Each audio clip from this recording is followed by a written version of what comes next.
الحمدللہ رب العالمین الصلاة والسلام علی خاتم النبیین اما بعد فاعوذ باللہ من الشیطان الرجیم بسم اللہ الرحمن الرحیم۔ آج اتوار کا دن ہے۔ اتوار کے دن بھی ہمارے ہاں حضرت مجدد صاحب رحمۃ اللہ علیہ کے تعلیمات کے بارے میں بات ہوتی ہے۔ اگرچہ آج کل ہم لوگ جو تعلیمات کا نتیجہ ہے، یعنی وہ جو اشکالات ہیں بعض حضرات کو، جس کی وجہ سے حضرت مجدد صاحب رحمۃ اللہ علیہ کو بڑی فکر تھی اور ان اشکالات کو دور کرنے کی حضرت نے مختلف مکتوبات میں کوشش فرمائی ہے، تو اس پر بات ہو رہی ہے۔ جیسے کہ پہلے بھی بہت وضاحت کے ساتھ عرض کر چکا ہوں، مکتوب نمبر 287 جو کہ اس سلسلے میں بہت بڑے انقلاب کی نشاندہی کرنے والی تھی، جس میں کچھ غلط فہمیاں اس وقت بھی حضرت کو جو نظر آئی تھی، اس کے بارے میں حضرت نے بڑی تفصیل سے بات فرمائی ہے۔ اس میں ایک لفظ آیا تھا مجذوب متمکن۔ یہ لفظ تقریباً ہمیں کسی اور لٹریچر میں ملتا نہیں ہے، مطلب ہمیں پہلی دفعہ صرف اسی مکتوب شریف میں ملا ہے، تو گویا کہ یہ اصطلاح بھی حضرت نے خود ایجاد فرمائی ہے، یہ مجذوب متمکن والی اصطلاح، اور یہ حضرت ہی کی شان تھی کہ وہ اس کو کر سکتے تھے۔ اس کی وجہ یہ ہے کہ حضرت اس سلسلے کی تجدید بھی کرنے والے تھے اور تصحیح بھی کرنے والے تھے، اور اس سلسلے میں جو غلط فہمیاں تھی ان کا ازالہ بھی فرما رہے تھے۔ اس لحاظ سے حضرت نے جب دیکھا کہ ہمارے نقشبندی سلسلے میں جذب چونکہ پہلے آتا ہے اور سلوک اس کے بعد آتا ہے، اور اس کے اندر مطلب غلط فہمیاں لوگوں کو کہ بعض لوگ صرف جذب کو ہی کافی سمجھ لیتے ہیں اور سلوک کی طرف نہیں جاتے، تو اس وجہ سے انہوں نے ایک باقاعدہ ایک زبردست قسم کی اصطلاح بنا لی، جس کو مجذوب متمکن کہتے ہیں۔ میرا اپنا خیال ہے کہ اگر کسی کو یعنی اپنی اصلاح مقصود ہو تو اس کے لیے لفظ ہی کافی ہے، کسی اور تفصیل میں جانے کی ضرورت ہی نہیں۔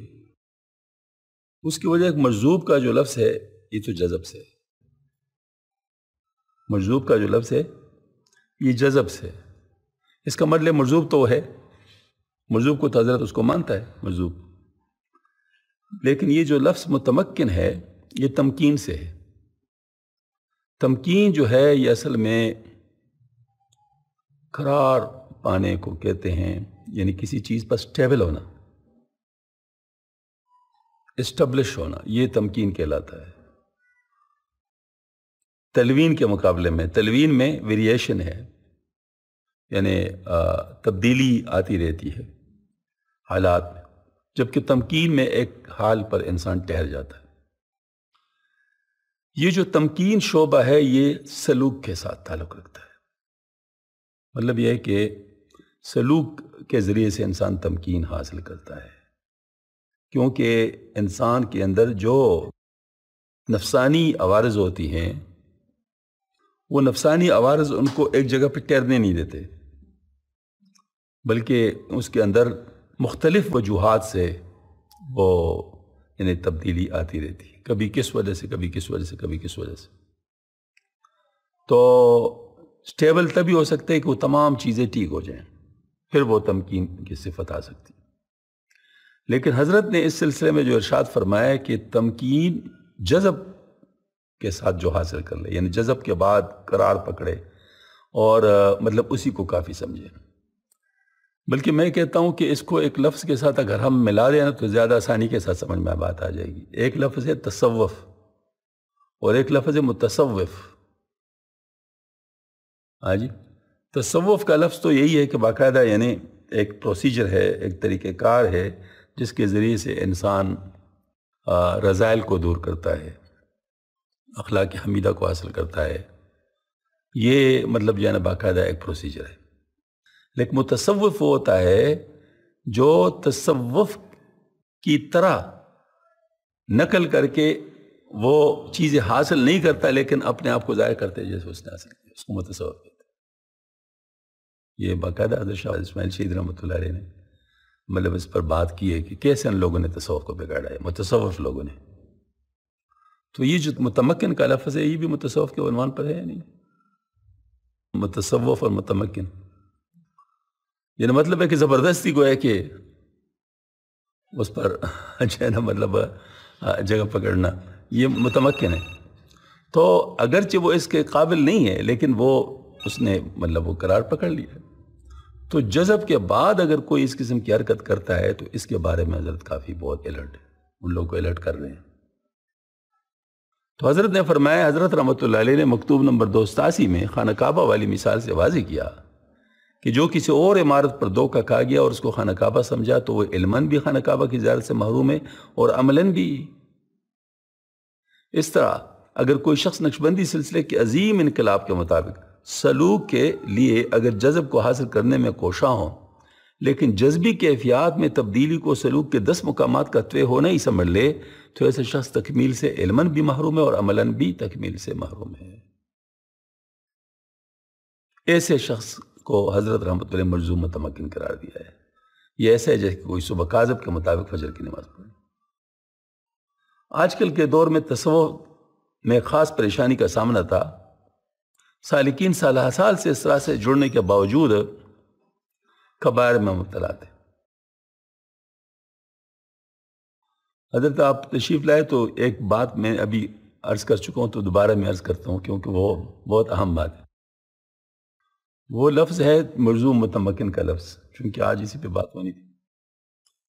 تو میں نے عرض کیا کہ ملزوم متمکن کا لفظ ہی کافی ہے سمجھنے کے لیے، تو حضرت نے مطلب اس کو گویا کہ خود ہی ایجاد فرمایا ہے، اور یہ کسی اور لٹریچر میں ہمیں نہیں مل رہا کہیں، نہ پہلے اور شاید بعد میں حضرت کے حوالے سے اگر کسی نے کہا ہو تو کہا ہوگا، لیکن کسی اور حوالے سے ہمیں نہیں مل رہا ملزوم متمکن کا لفظ۔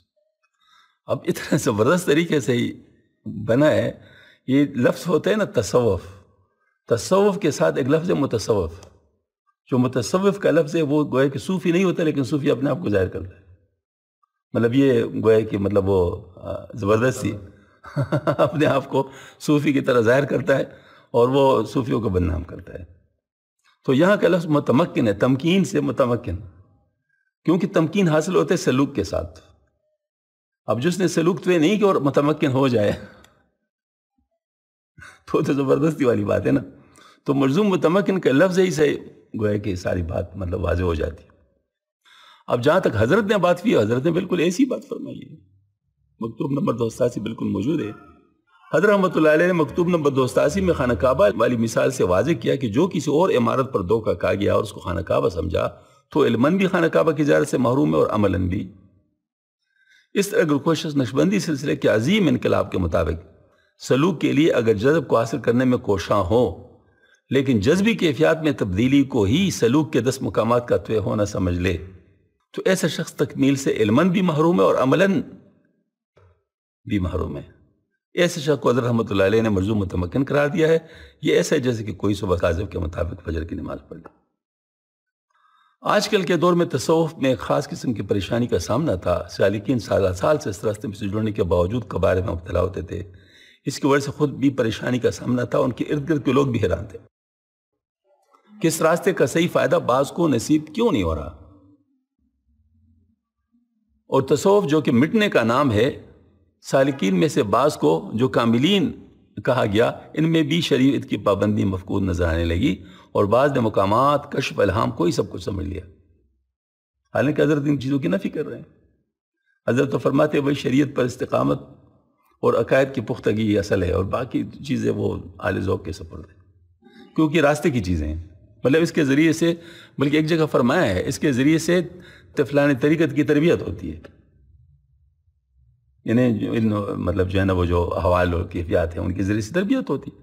تو بات تو صحیح ہے، کیونکہ اصل چیز تو وہ ہے جس کو ہم کہتے ہیں شریعت پر استقامت۔ اصل میں بات یہ کہ تصوف شریعت سے جدا تو نہیں ہے اور آپ صلی اللہ علیہ وسلم کے طریقے سے تو مختلف نہیں ہو سکتا۔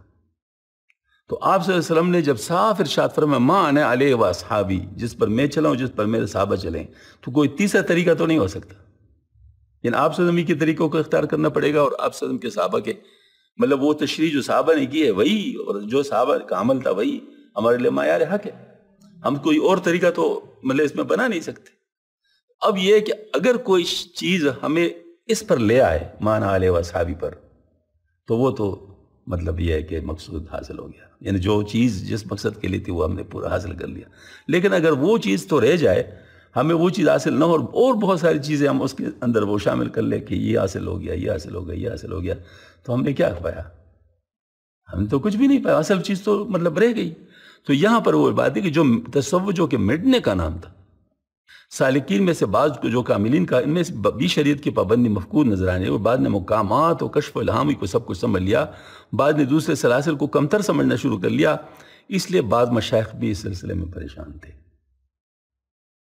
ہاں جی. اور کیا آخر راستہ تو بالکل درست ہے. پھر کیا وجہ ہے کہ نتائج میں وہ بات نہیں بن پا رہی؟ اس کے دو ہی بڑی وجوہات ذہن میں آتی تھی. اول یہ کہ شاید یا تو راستہ کو درست سمجھا نہیں گیا، یا پھر اس پر عمل میں کہیں کوئی بات رہ رہی ہے، مطلب جس کی وجہ سے یہ چیز حاصل نہیں ہو رہی. اس کشمکش میں جب ہماری نظر مجد الافسانی رحمۃ اللہ کے مکتوب نمبر 287 پر پڑی، جو نے اپنے بھائی کو بہت درد سے لکھا تھا، اس کا موضوع یہی تھا. چنانچہ مکتوب شریف کو شروع اس انداز میں کیا گیا ہے: جیسا کہ دیکھا گیا کہ طالبانی طریقت اپنی کم ہمتی، پس فطرتی اور شیخ کامل و مکمل کی نامیابی کی وجہ سے رائے سلوک کا طویل راستہ اور بلند مطلب کو مختصر راستے اور پس مقاصد میں پڑھ کر نیچے لے آئے ہیں. یعنی کیسے اب ذرا تھوڑے سے ان کو ہم جوڑ لے کے حضرت کیا کہہ رہے، مطلب وہ جو عظیم مقصد ہے اس کو بالا طاق رکھا گیا، اور وہ جو پس مقاصد ہے، جو دوسری چیزیں جو اس کو حضرت اخروٹ اور منق اور پتہ نہیں کیا کیا چیزیں کہتے ہیں، ان چیزوں میں لوگ پڑ گئے. تو کوئی بات تو ہے نا، کوئی مسئلہ تو ہے. اور اس راہ میں ان کو جو بھی حقیر اور معمولی چیز میسر ہے اسی پر اکتفا کر لیا، اور اسی کو اپنا مقصد سمجھ بیٹھے، اور اسی کو حاصل ہونے پر خود کو منتہی اور کامل تصور کر لیا. اور وہ احوال جو کہ منتہی راہ اور واصلان درگاہ نے اپنے انجام کار اور نہایت روزگار کی وجہ سے بیان فرمائے، یہ پس فطرت جماعت اپنی قوت متخیلہ کے غلبہ سے، بالکل ساری باتیں جو ہے نا قوت متخیل کے غلبہ کی وجہ سے ان کے کامل احوال کو اپنے ناقص احوال پر ڈالنے کی کوشش کرتے ہیں. متصوف والا لفظ بالکل صحیح مطلب اس کے لیے آتا ہے کہ مطلب کو جو اصل احوال ہے، جو اصل بزرگوں کے احوال ہے، ان احوال کو اپنے ناقص احوال کے آئینے میں دیکھتے ہیں کہ یہ ہم بھی اس طرح مطلب جو ہے نا ہمیں بھی چیز حاصل ہو گئی، یا ہم بھی اسی طریقے پر ہیں. اس میں حضرت نے صاحب بیان فرمایا: اول یہ کہ رائے سلوک کے طویل راستہ کو مختصر کرنے کی وجہ سے، دوم اللہ کی رضا کے سوا دوسرے مقاصد بنانے کی وجہ سے. کیا ہے وہ؟ بزرگی، خلافت کا لالچ، کشف اور خواب وغیرہ. یہ چیزیں ہیں، راستے سے بھٹک گئے اور کوشش نہ تمام ہی رہ گئی. ایسے حضرات کے لیے جو کہ اب منزل تک نہیں پہنچے لیکن انہوں نے اس کو منزل جان لیا، ان کو حضرت نے ملزوم متمکن کہا. اس کی تفصیل اسی مکتوب میں دیکھی جا سکتی ہے. اب دیکھیں حضرت فرماتے ہیں: وہ مجذوب جنہوں نے سلوک کو طے نہیں کیا، وہ مجذوب جنہوں نے سلوک کو طے نہیں کیا، اگرچہ جذب کبھی رکھتے ہوں، ہاں کسی بھی راستے سے مجذوب ہوں، وہ ارباب قلوب کے گروہ میں داخل ہے، کیونکہ بغیر سلوک اور تزکیہ نفس کے وہ مقام قلب سے آگے گزر ہی نہیں سکتے. اور مقلب القلوب یعنی اللہ تعالیٰ تک پہنچ نہیں سکتے. ان کا جذب انجذاب قلبی ہے، اور ان کی محبت غرضی ہے، ذاتی نہیں، کیونکہ نفس اس مقام میں روح کے ساتھ ملا ہوا ہے، اور ظلمت اور نور اس معاملے میں مخلوط ہیں. اور جب تک روح مطلوب کی طرف توجہ کرنے کے لیے نفس آزاد نہ ہو سکے اور نفس روح سے جدا ہو کر بندے کے مقام پر نیچے نہ آ جائے، اس وقت تک مقام قلب کی تنگی سے مکمل طور پر نہیں نکل سکتے اور مقلب القلوب تک نہیں پہنچ سکتے. ان حضرت نے اس میں بہت بڑی گاٹی کا مطلب وہ ہے کہ ذکر کیا ہے کہ جس وقت انسان جذب کی کیفیت حاصل کر لے، تو جذب اصل میں انجذاب جو ہے یہ قلبی چیز ہے، اور انجذاب قلبی جو ہوتا ہے اس میں جو ہے نا مطلب جو چیز حاصل ہو جاتی ہے وہ یہ کہ مقام قلب میں انسان پہنچ جاتا ہے، اور مقام قلب میں روح اور نفس ملا ہوا ہے، ان دونوں کا مطلب وہ ملا ہوا ہے. یعنی گویا کہ یوں سمجھ لیجئے جو ہمارا روح جو آیا تھا پہلے آزاد تھا،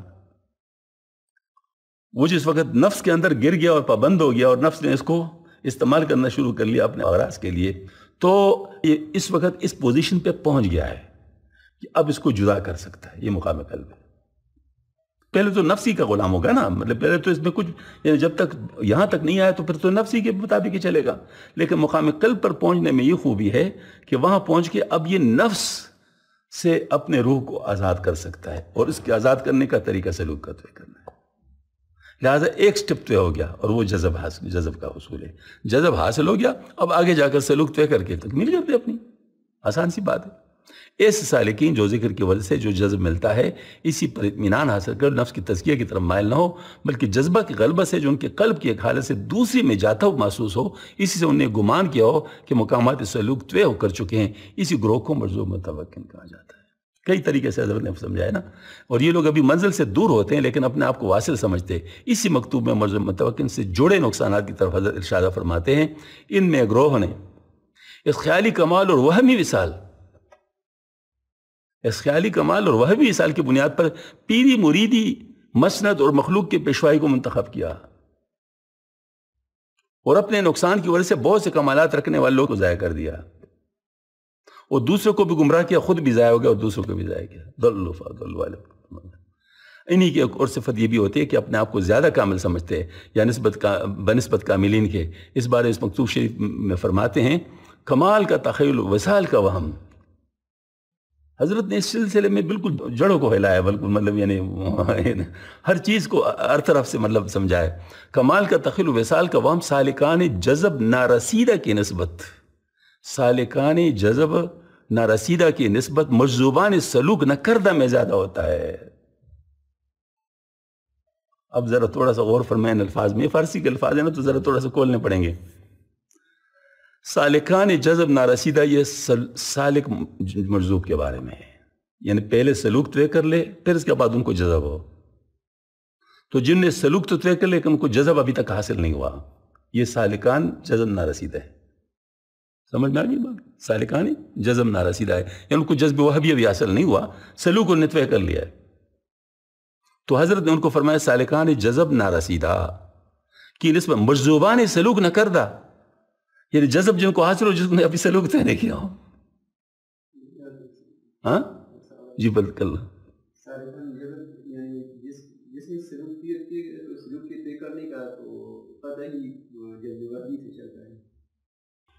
جذب تو اللہ کی طرف سے عطا ہوتا ہے، جب بھی عطا ہو جائے، ابھی اگر عطا نہیں ہوا،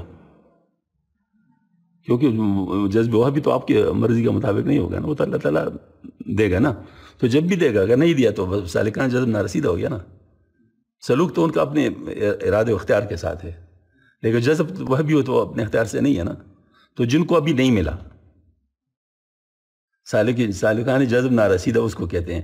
اور مجذوب میں یہ بات ہے، جذب کسبی یہاں پر ہے، مجذوب سے مجذوبان سلوک نہ کردہ، یعنی جذب کسبی ان کو حاصل ہے، ابھی جذب وہابی کی بات ہی نہیں آئی کیونکہ سلوک کے بعد ہے وہ، تو جذب کسبی ان کو حاصل ہے لیکن ابھی سلوک نہیں طے کیا، تو مجذوبان سلوک نہ کردہ، یہ بات ہے۔ میں زیادہ ہوتا ہے کمال کا تخیل۔ اب دیکھیں حضرت صاف صاف بات فرما رہے ہیں، کمال کا تخیل، وصال کا وہم، کیونکہ سلوک کے اندر یہ صفت ہے کہ اس میں انسان مٹتا ہے،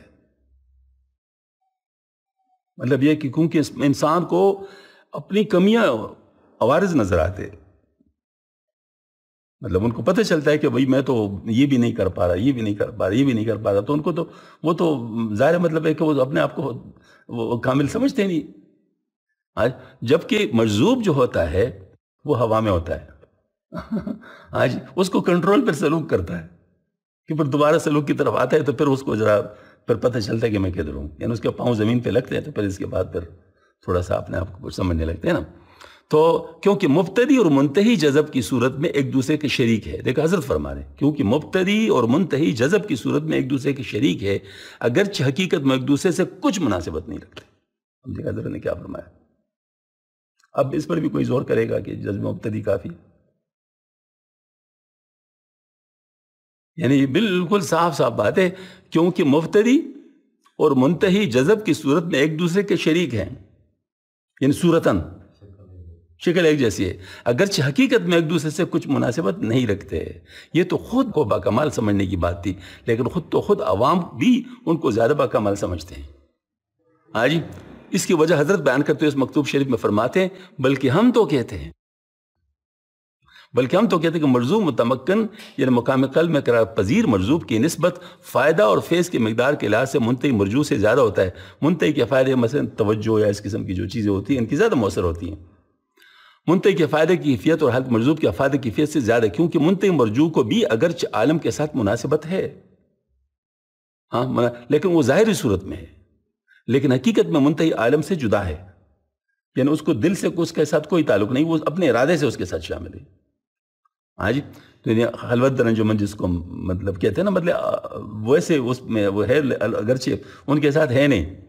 ہاں جی، اچھا، لیکن کتنا اور اصل رنگ میں رنگا ہوا ہے اور اس کو اسی میں بقا حاصل ہو گیا ہے، جبکہ مرزوق کو اس کے ساتھ حقیقتاً مناسب ہے. ابھی تو ہی نہیں، ابھی تو مخلوق سے باہر نہیں گیا، ابھی تو مخلوق سے باہر گیا ہی نہیں. ہاں جی، تو اس کو حقیقتاً مناسب، اور وہ جملہ افراد عالم میں سے ایک ہے، یعنی ان تمام چیزوں میں سے. پس ناچار طالبین مناسبت حقیقی کے باعث مرزوق سے زیادہ متاثر ہوتے ہیں. ہاں جی، اور منتہی مرجو سے فائدہ کم حاصل کرتے ہیں، لیکن کمالات ولایت کے مراتب کا فائدہ منتہی کے ساتھ مخصوص ہے. اصل میں یہ بات حضرت نے فرمائی کہ لوگوں کو ان کی طرف دھیان زیادہ ہوتا ہے، لوگ ان سے زیادہ متاثر ہوتے ہیں، لوگوں کے نزدیک وہ زیادہ بزرگ ہوتے ہیں. ہاں جی، چنانچہ اگر کسی ایسے شخص کو مقتدا بنیں کہ جو کہ مرزوق متمکن تو سالکین کو ضائع کرنے والا، لیکن اپنی قوی توجہ کے بدولت جو کہ اس کو اس عالم کے ساتھ حقیقی مناسبت کی وجہ سے ہے، وہ لوگوں کاملین تک پہنچانے کا کام اگر لے تو بہت فائدہ مند ہو سکتے ہیں. یعنی اگر وہ اپنے بارے میں معلوم ہو اس کو کہ میں تو ابھی پہنچا ہوا نہیں ہوں، تو اگر وہ یہ کام کر لے کہ جو لوگ ان کی طرف متوجہ ہو ان کو جو ہے نا مطلب اہل خیر کی طرف، منتہی مرجو کی طرف وہ کر لے، مائل کر دے، تو یہ ڈیوٹی بہت اچھا کر سکتے ہیں. ایسے ہیں ماشاءاللہ بعض رات ہوتے ہیں جو کہ جانتے ہیں اس چیز کو، تو ان کا توجہ بھی بہت ہوتی ہے، لیکن وہ لوگوں کو منع کرتے بھائی نہیں، میں فلاں کے پاس جاؤ، مطلب وہ اس طرح کرتے ہیں. تو یہ حضرت نے فرمایا کہ یہ کام یہ بہت اچھا کر سکتے ہیں، کیونکہ اس کی توجہ سے روح کو جذب یاد آ جاتا ہے، جو اسے بدن سے تعلق سے پہلے تھا، لیکن وہ جذب جو حقیقی فنا کو حاصل کرنے کے بعد روح کو حاصل، وہ منتہی مرجو ہی کو حاصل ہوتا ہے. ہاں جی، کیونکہ فنائیت اس کو حاصل ہے. عوام کو اس وجہ سے بھی مناسبت مرزوق متمکن سے زیادہ کبھی ہوتی ہے، کیونکہ ان کی روح میں وہ جذب پہلے سے چھپا ہوتا ہے، جبکہ فنا کے بعد والے جذب سے ان کی روح ابھی واقف ہی نہیں ہے. کیسے باریک باتوں کو حضرت چھیڑ رہے ہیں؟ یہ کوئی اور چھیڑ سکتا تھا؟ میں کہتا ہوں اگر یہ مکتوب شریف نہ ہوتا تو ہم اندھیرے میں ہوتے، اور ہمارے سوالات جو اشکالات جس کا میں نے ذکر کیا، اس کا جواب کم از کم مطلب مجھے تو نظر نہیں آتا کوئی اور دے پاتا. لیکن حضرت سے اللہ پاک نے یہ کام لے لیا کہ حضرت نے اپنے دور میں ہی ساری باتیں صاف کر دی. ایک بات یہ بھی ذہن میں آ سکتی کہ آخر مرزوق متمکن پر پہلے حضرات نے اتنا زور کیوں نہیں دیا اور ہم کیوں دے رہے ہیں. اور دوسری بات یہ بھی ذہن میں آ سکتی کہ کیا مرزوق متمکن صرف نقشبندی میں ہوتے ہیں، کسی اور سلسلے میں نہیں ہو سکتے؟ تو پہلی بات کے جواب میں جو بات سمجھ میں آتی ہے وہ یہ ہے کہ ہر گزرتا لمحہ زمان رسالت سے دوری کے باعث زیادہ نفس کی لپیٹ میں آتا جا رہا ہے. گزشتہ زمانے میں انوارات رسالت زیادہ تھے اور نفس کی خواہشات کو پورے کرنے کے مواقع اور اشیاء بھی اب کثیر ہیں جو کہ پہلے انسانیت کے تصور میں بھی نہیں آتی تھی. ہاں جی. نمبر 2، جو پہلی خانقاہوں کی ترتیب اور ماحول تھا وہ اب نہیں رہا. اب خانقاہوں کی ترتیب اور ماحول ہی پہلے ماحول سے بہت مزیادہ ہو جاتا تھا، جیسے تہجد سے لے کر عشاء کی نماز تک سارے مسنون معمولات وغیرہ، اس کے ذریعے سے وہ مجاہدات کے ذریعے سے بہت لوگ کی اصلاح ہو جاتی تھی. 3، کثرت ذکر کی وجہ سے سلوک بہت آسانی سے ہو جاتا ہے. اسی وجہ سے سلسلہ نقشبندیہ کے مشہور خانقاہ موسیٰ شریف میں اس پر بہت توجہ دی جاتی تھی. ایک لطیفہ پر بعض اوقات ایک سال بھی لگواتے تھے، اور 1,00,000 اس مزاد لطائف پر کروانے کا معمول تھا. اور پھر لطائف کے بعد اس مزاد کو بھی 10,000، بعض مقامات اس سے بھی زیادہ پر لے جاتے تھے. یعنی مراقبات سے پہلے بہت کٹھن محنت سے سالوں کو گزارتے تھے، اور ساتھ ساتھ کئی ماہ لگاتار خانقاہ میں رہتے ہوئے مسنون مجاہدہ اور شیخ اور پیر بھائیوں کی خدمت کرتے ہوئے مسلسل مجاہدہ بھی ہو رہا ہوتا. کم از کم یہ خانقاہ جو مطلب جانا سراجیہ، یہ کم از کم اس کے تو ہمیں خود معلومات ہیں، کیونکہ ہمارے بزرگوں کا تعلق ان کے ساتھ تھا، تو وہاں پر ظاہر یہ چیزیں باقاعدہ اس طرح ہوتی تھی. تو یہ ہمارے جو تھے مطلب قاضی صدر الدین صاحب رحمۃ اللہ، میرے والد صاحب کے شیخ تھے. تو مطلب 1.5 سال حضرت کے خانقاہ میں رہے ہیں، 1.5 سال، اور اپنے گھر گئے نہیں. حتیٰ کہ بیمار ہوئے اور ڈاکٹروں نے کہا کہ آپ تبدیلی آب و ہوا کے لیے اس جگہ کو بدل لیں. تو حضرت نے بھی جو احمد خان صاحب رحمۃ اللہ علیہ تھے، انہوں نے بھی فرمایا کہ آپ چلے جائیں. تو رو پڑے، کہتے ہیں مجھے مطلب یہاں سے نہ نکالا جائے. اس کے بعد پھر الحمدللہ حضرت نے دعا فرمائی، اللہ پاک نے دعا کی برکت سے ان کو صحت عطا فرمائی. پھر وہ 1.5 سال کے بعد پھر حضرت نے ان کو رخصت کیا. 1.5 سال مسلسل، یہ آپ کہہ سکتے ہیں کہ کم مقداروں میں ہے. پہلے تو اس سے بھی زیادہ ہوتا تھا. یہ مولانا حسین علی صاحب رحمۃ اللہ علیہ کتنے زیادہ عرصہ ہوتے، انہوں نے کتنا مطلب خدمت کی تھی. جاتے ہی کنویں کے بنانے پہ لگ گئے تھے عثمان دامانی رحمۃ اللہ علیہ. تو یہ مطلب یہ ساری چیزیں ادھر ہوتی تھی نا. کثرت ذکر خود بھی مجاہدہ کی قسم بن گیا، اور پھر خانقاہ کے معمولات اور اس کا لگاتار وقت خانقاہ میں گزارنا، یہ سب بہت معمول کی بات ہی تھی. سالکین خانقاہ میں یا تو بہت لمبے عرصے پڑے رہتے جب تک کام نہ بن جاتے، پھر بار بار آ کر عرصہ گزارتے. حضرت خالد کردی قدسرو کا خانقاہ مظہری میں تشریف لانا، اتنے بڑے عالم ہونے کے باوجود حضرت شاہ غلام علی رحمۃ اللہ علیہ کی خدمت میں عامیوں کی طرح مسلسل 7 ماہ کا عرصہ گزارنا، یہ سب مجاہدہ تھا. ہاں جی. اچھا، اور سلسلہ عالی نقشبندی کی خانقاہوں میں اس کی مثال کثرت سے ملتی ہے. لیکن سوال یہ پیدا ہو کہ کیا اب یہ استعداد لوگوں میں موجود رہے تو کیا استعداد اتنی ہے جتنی پہلے تھی؟ اور کیا اب لوگ کئی ماہ اور سال خانقاہ میں گزار سکتے ہیں؟ کیا ان کی تعداد بھی اتنی ہوگی جتنی پہلے تھی؟ تو اگر بعض یہ کر سکتے تو بعض نہ کر سکتے، پھر جو حضرات نہیں کر سکتے ان کے لیے اس مکتوب کی روشنی میں کچھ حاصل کرنا، تاکہ لوگ اس مجذوب متمکن کی گھاٹی میں نہ پھنس جائے جو کہ ہو رہا ہے. دوسری بات، کیا اس صرف نقشبندی سلسلے میں ہے ایسا ہے اور باقی سلاسل میں بھی ایسا ہو سکتا ہے؟ تو اس کا جواب حضرت مجدد قدسرو خود مکتوب شریف میں دے، کیونکہ اس سلسلہ عالیہ میں جذب سلوک پر مقدم ہے، جو کہ اس کا امتیاز بھی ہے. اسی امتیاز سے اگر فائدہ حاصل نہ کیا ہے، سلوک تو نہ کیا ہے، تو ملزوم متمکن کی صورت میں نقصان کا باعث بھی بن جاتا ہے. ہاں جی. باقی سلاسل میں بھی اگر سلوک طے کرنے کی طرف توجہ نہ دی جائے تو اس کے نتائج بھی ایسے ہی ہوں گے، اور ہوتے بھی ہیں. ملزوم متمکن سے بچنے کے لیے یا تو وہی ترتیب اختیاری جو ہمارے بڑوں نے رکھی تھی ماشاءاللہ، اور کئی ماہ خانقاہوں میں اگر ذکر فکر اور خدمت میں مصروف رہ جائے.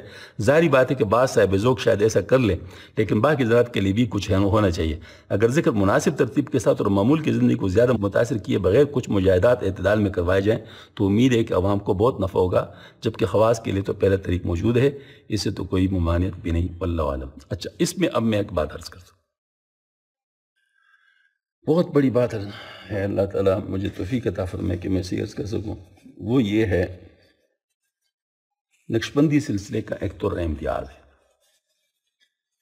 اور وہ یہ ہے کہ نقشبندی سلسلے میں جو مجاہدہ ہے وہ شرعی مجاہدے کو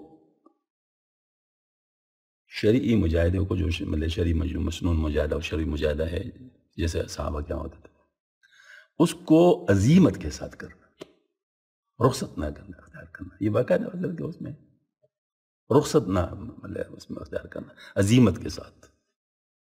جو سنت کو عزیمت کے ساتھ کرے گا اس سے بڑا مجاہدہ کوئی نہیں. بالخصوص جو فرمایا کہ آخر وقت میں سنت پر چلنے ایسا ہوگا جیسے کہ کپڑا مطلب ڈال دیا جائے کانٹوں پر کھینچا جائے تو جیسی حالت ہوگی اس کی طرح ہوگی. اب آج کل اگر سنت پر اس طرح چلنے کی کوشش کی جائے تو مجاہدہ ہوگا یا نہیں ہوگا؟ اور کون سے مجاہدے کی ضرورت ہوگی پھر؟ تو یہ بات موجود ہے کہ مطلب جو ہے. اچھا، اب یہ جو بات ہے کہ لوگوں نے سلیکٹڈ سنتیں لی ہیں، میٹھی میٹھو کا اور کڑوا تو والی بات ہے. جو معاملات کی سنتیں ہیں، جو معاشرت کی سنتیں ہیں، جو مطلب جس میں انسان کی جان لگتی ہے، اس کی طرف نہیں جاتے، وہاں خاموشی ہے. لیکن وہ جو مطلب ظاہری سنتیں ہیں ان کے اوپر جو ہے نا مطلب وہ سارا زور لگاتے ہیں کہ ہم دیکھو سنت کے اوپر چل رہے ہیں، حالانکہ باقی جگہوں پہ جہاں پر حرام میں مبتلا ہو جاتے ہیں اس کی طرف پرواہ نہیں. کیونکہ مجدد صاحب رحمۃ اللہ ایک موقع پہ ارشاد فرمایا کہ آپ سنت کی بات کر رہے ہیں، سنت تو بات کی بات ہے، لوگ فرائض کو چھوڑ دیں، فرائض کا چھوڑنا حرام ہے.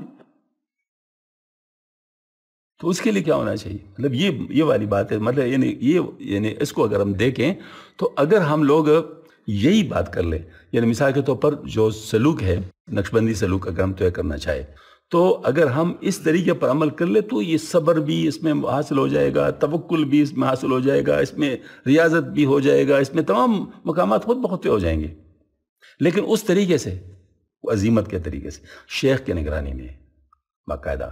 اور اس میں ایک بات اور ہے جو کم از کم اس وقت نقشبندی سلسلوں میں مجھے نظر نہیں آ رہا، جس کا مجھے بہت زیادہ یعنی سوالات جس میں کہتا ہوں نا میرے ذہن میں جو تھے، کہ نقشبندی سلسلے میں شیخ کبھی آج کل مرید سے رذائل کے بارے میں نہیں پوچھتا۔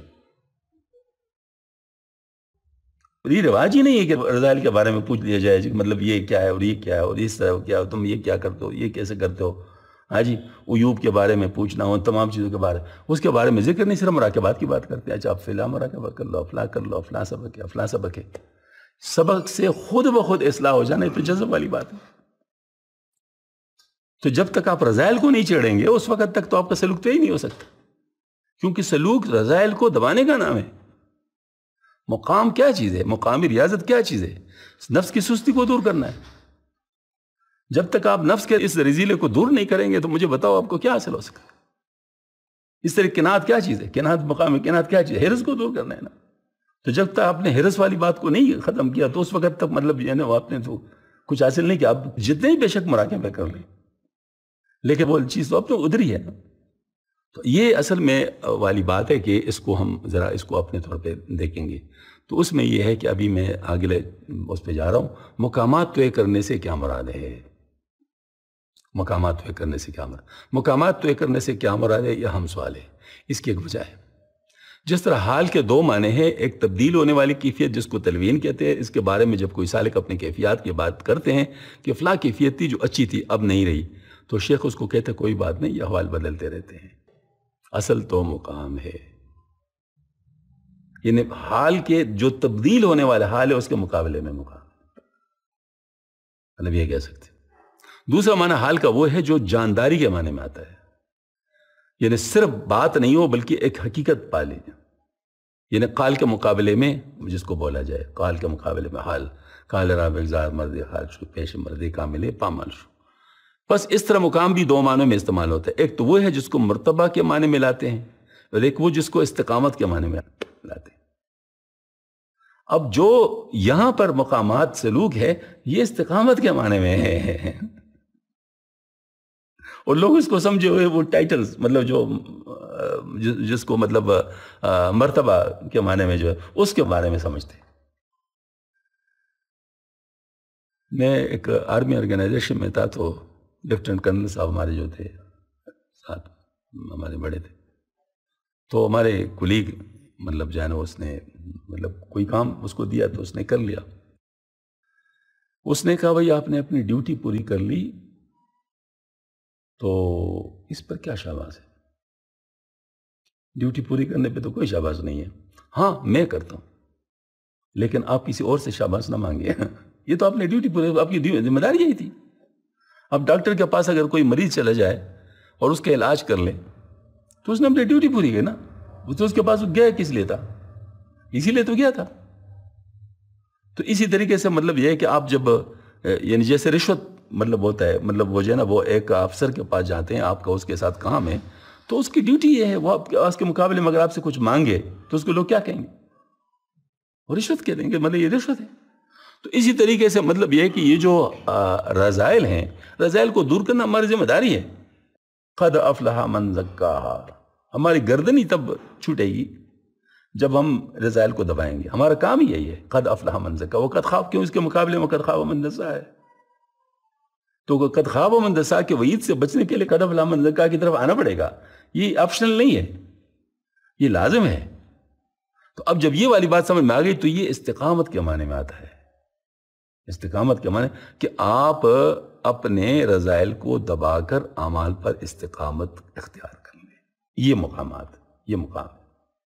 لوگوں نے اس کو اس مقام کی طرف، جیسے بزرگوں کے مقامات ہوتے ہیں نا، اس کی طرف یہ بات کرتے ہیں۔ آپ یقین جانیے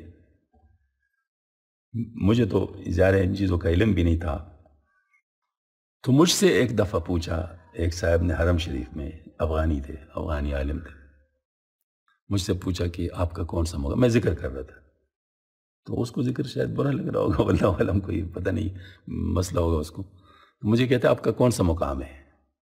اس وقت مجھے تو ان چیزوں کا پتہ ہی نہیں تھا.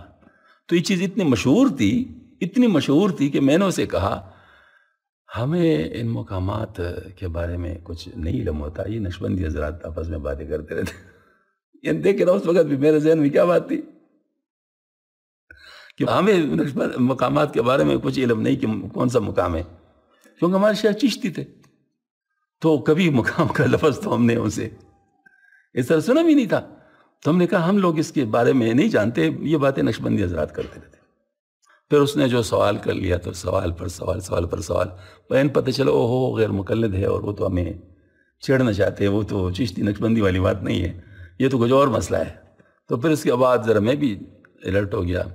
تو میں نے کہا بھائی بات یہ ہے کہ میں ذکر کر رہا ہوں اللہ تعالیٰ کے لیے کر رہا ہوں، آپ کے لیے نہیں کر رہا. تو آپ خوش ہو یا نہ خوش ہو مجھے اس سے کوئی غرض نہیں، آپ مجھے شاباش دیں یا مجھے کچھ اور سمجھیں، اس پر مجھے کچھ مسئلہ نہیں ہے.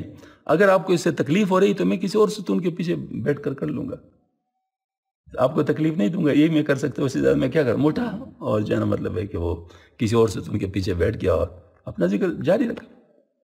میرے ایک دوست وہاں رہ گئے، وہ ووٹے نہیں میرے ساتھ، وہ ادھر ہی رہ گئے.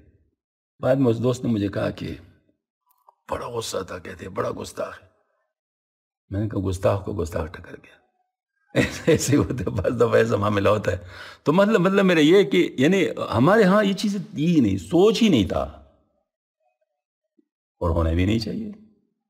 تو بہرحال یہ، اور وہ جو استقامت کے معنی میں تھے، یعنی کسی رذیلے کے دفعہ میں کامیابی ہو جائے پھر استقامت ہو، تو اس کو بھی مقام کہتے ہیں. اور اصل میں مقامات جو طے کرنے اس سے یہی مراد ہیں. جیسے حرص کو ام الامراض بھی کہتے ہیں، اگر اس پر قابو پا لے تو اس کو مقام کینات کہتے ہیں. تو اصل میں مقامات نفس کے جو رذائل اور کمزوریاں ہیں اس پر قابو پانے کا نام ہے. جیسے قرآن پاک میں فرمایا گیا قد افلح من زکاہا، میں زکاہا سے مراد یہی ہے. اور آپ صلی اللہ علیہ وسلم نے جو فرمایا کہ عقل مند وہ ہے جس نے نفس پر قابو پا لیا، اسی بھی یہی مراد ہے. مقامات کی تعداد مختلف بزرگوں کے ہاں مختلف ہے، لیکن حضرت مجدد صاحب رحمۃ اللہ علیہ نے ارشاد فرمایا کہ کم از کم 10 مقامات کو بالتفصیل طے کرنا لازم ہے، اس کے بغیر سلوک طے نہیں ہوتا. وہ 10 مقامات مندرجہ ذیل ہیں: مقام توبہ، مقام انابت، مقام قناعت، مقام ریاضت، مقام تقویٰ، مقام صبر، مقام زہد، مقام توکل، مقام تسلیم اور مقام رضا. اس پر میں نے ایک دفعہ بڑا غور کیا اور شاید اس پر کچھ کام بھی کروں، اللہ تعالیٰ توفیق دے دے. وہ یہ ہے کہ باقی سارے مقامات اس سے نکلتے ہیں، ان کے مختلف کمبینیشن سے وہ مقامات مطلب جو ہے نا وہ مل جاتے ہیں. تو اس کا مطلب حضرت نے جو 10 مقامات بتائے ہیں تو اگر یہ طے کر لیے تو واقعی باقی سارے مقامات جو ہے نا اسی میں انشاءاللہ طے ہو جائے گی. تو وہ یہ ہے کہ یہ اصل میں مقامات ابھی تک جتنی بات ہوئی ہے اگر یہ آپ حضرات کو سمجھ میں آئی ہے تو اب میں آپ کے سامنے ایک بات رکھوں گا کہ آپ خود فیصلہ کر لیں کہ کیا یہ ایسا لکھنا ٹھیک ہے. بعض حضرات یہاں تک کہتے ہیں کہ 2 طریقے، ایک جذب کا ہے اور دوسرا سلوک کا، اور دونوں سے ہو سکتا ہے، دونوں سے میں کسی سے بھی اصلاح ہو سکتی.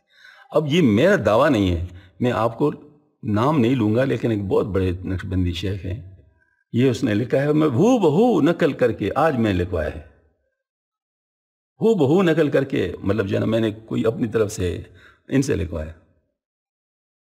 ہاں جی. اب جب ہم شروع کرتے ہیں تو لطیفہ قلب سے شروع کرتے ہیں، چونکہ اصلاح کے 2 طریقے، یا تو دل کو محبت سے بھر دو تو محبت کی وجہ سے بندہ محبوب کی ہر بات مانتا پھرے گا، ان المحب لما يحب مطیع. اور دوسرا طریقہ ہوتا ہے کہ نفس پر محنت کر کے اس کو اتنا کمزور کر دیا کہ اس کو شریعت کے لگام ڈالی جائے، وہ بھی طریقہ ہے. بات سمجھ میں آ رہی نا؟ میں نے اپنی طرف سے کچھ نہیں کہا. اب اس تمام باتوں کی روشنی میں دیکھو کیا یہ جسٹیفائیڈ ہے، کیا ہم اس طرح کہہ سکتے ہیں؟ حضرت تو فرماتے ہیں یہ دونوں، ان میں سے ایک نہ ہو تو کچھ بھی نہیں ہوا، راستے میں رہ گیا بیچارہ.